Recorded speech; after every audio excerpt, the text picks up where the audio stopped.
Përshëndetje miq të emisionit ton. Sot do të shpjegojmë si të veprojmë në raste emergjente për të ulur në mënyrë të përshpejtuar hipertensionin arterial. Nëse ne do ta lëmë për shembull që ky të vazhdojë në atë terezinë e tij, të jeni të bindur që mund të kemi ndonjë pasojë më kërcënuese për jetën. Ndoshta edhe ndonjë hemoragji cerebrale nga hundët ose në kokë. Po cilët janë shkaktarët që ne të dim të marrim masat mbrojtëse dhe si duhet të ulim tensionin e rritur, ndoshta brenda një periudhe kohe shumë të shkurtër. Shkaktarët le t'i kërkojmë një herë tek mënyra e stilit të jetesës sonë.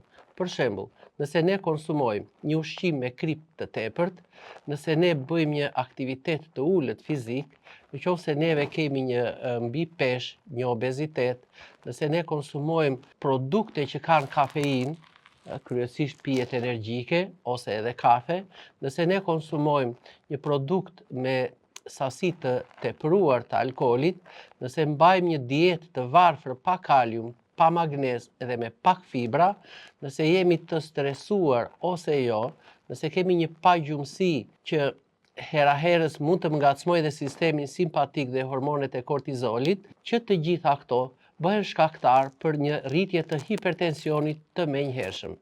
Por shkaktarë të tjerë janë edhe shkaktarët mjedisor të brendshëm. Për shembull, jo pak ndikon edhe gjenetika. Pra, kemi në familje njerëz që kanë një hipertension në familje, ose njerëz që vuajnë nga veshkat. Për shembull, kur ajo ka një kapacitet të ulët të filtrimi, mundet që të kemi çrregullime ose jo çrregullime hormonale. Ka njerëz që kanë një apne gjumi që mezi ngopen me oksigjen gjatë natës.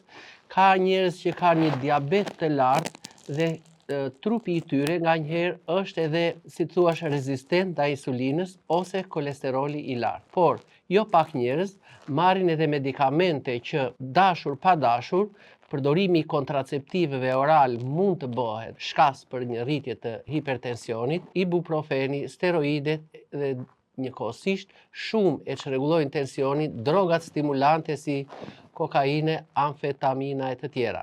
Po si duhet të veprojmë një trajtim të menjëhershëm që brenda 4-5 minutave ne të kemi një ulje të tensionit dhe ta çojmë atë brenda një vlere sa më normale, 120, 130 me 80-90. Atëherë, marrim për shembull një gotë me ujë të ngrohtë, ku hedhim në të një lugë e gjysmë uthull molle, ku qërojmë edhe 1-2 thelpinj hudhra, dhe vazhdojmë që ta pim ujin e ngrohtë së bashku me këto 2 thelpinjt e hudrave. Atëherë, kush do të ishte ky çaj? Nëse kemi në kushtet e shtëpisë një çaj me hibiskus, është i menjëhershëm në uljen e tensionit. Brenda 2-3 minutash, ky më stabilizon tensionin. Atëherë, si do të veprojmë praktikisht? Marrim, le të themi, një lugë gjelle me hibiskus, e hedhim afërsisht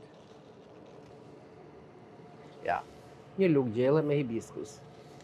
E hedhim dhe një lugë gjelle ose një lugë e gjysmë, po një lugë gjelle me lule të murrizit.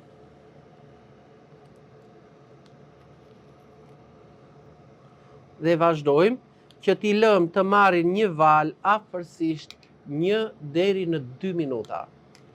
Si t'jetë ftohur mirë çaji, do të bëjmë kullimin e tij, e hedhim në një gotë dhe ndërkohë që neve kemi përgatitur ujin me uthullën e mollës dhe me hudhra, kemi bërë atë masazhi relaksues të shputave të këmbës deri tek gjunjët me ujin e nxehtë, tensioni është ulur mrekullisht mirë, brenda 2-3 minutave. Por, ne duam që këtë tension ta mbajmë brenda vlerave 120, 130 me 80-90 mm të shtyllës së zhivës, ta mbajmë në vlera normale.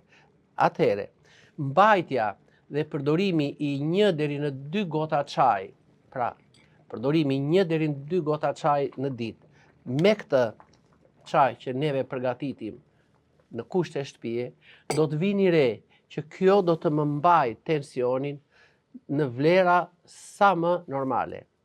Mandej, për të eliminuar 1 ose 2 nga ato shkaktarët e mësipërm që mund t'jenë bërë shkas për ngritjen e tensionit të lartë, atëherë për uljen e tij duhet të përdorim çajin kolestomer, 2 deri në 3 gota në ditë, ose çajin kolestomer me bustina.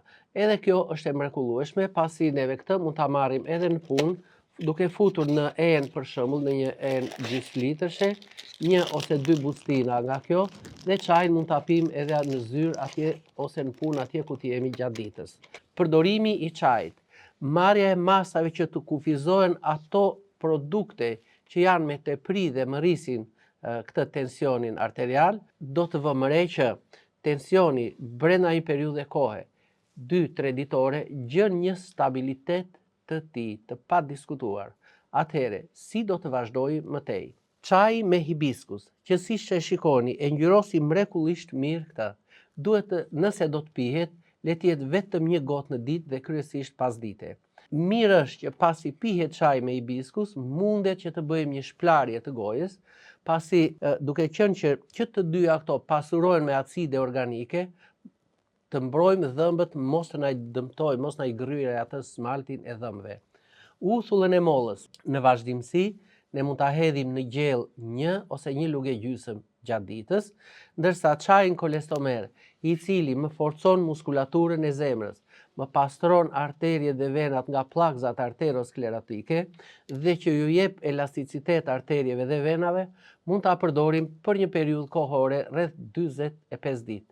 Është mirë që gjatë kësaj periudhe mund të përdorim edhe vajin e farës së lirit ose vajin e farës së zezë, pasi këto që të dyja ju japin arterieve dhe venave një elasticitet të padiskutuar që nuk e lejon atë tensionin të kapërcej ato vlerat ekstreme që mund të bëhen heraherës edhe rrezik për jetën. Ju faleminderit, shpresojmë që ky emision për 1 minutë të ardhmë për uljen e hipertensionit do t'ju ketë shërbyer mrekullisht mirë.